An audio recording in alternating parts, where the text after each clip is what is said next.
हमने माननीय मंत्री से ये अनुरोध किया है कि देश के इनफॉर्मल सेक्टर को सोशल सिक्योरिटी देने के लिए सुपर रिच लोगों पर 2% का टैक्स लगना चाहिए और हमने ये कहा कि स्कीम वर्कर्स को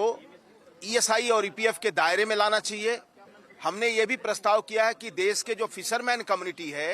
उनके लिए एक नया वेलफेयर बोर्ड बनना चाहिए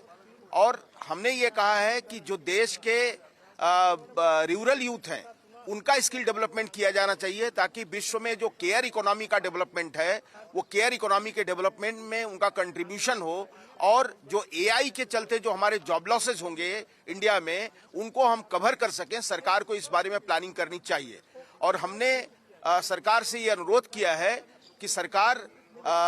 जितना भी प्राइवेटाइजेशन कर रही है उसको रोकना चाहिए और उन इंडस्ट्रियों को खास करके जो पीएसयूज हैं उनको फिर से हम इकोनॉमिकली कैसे वायबल कर सकें उस पर सरकार को विचार करना चाहिए। उसको 5,000 रुपये पहले स्टेप के रूप में पेंशन दी जाए और अल्टीमेटली उसकी सैलरी का 50% पेंशन और डीए ये दिया जाए। इस पे हमने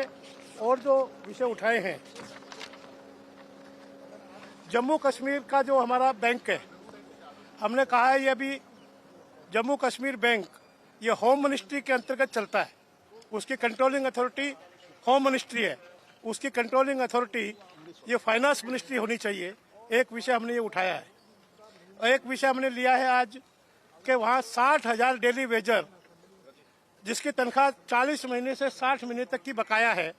वो दी जाए और डेली वेजर को पक्का करने की योजना सरकार करे। फिर हमने ये कहा है कि 8वां वेतन आयोग तुरंत गठित किया जाए, इनकम टैक्स की सीलिंग न्यूनतम 10 लाख रुपए की जाए और पेंशनर्स को इससे एग्जम्प्ट किया जाए।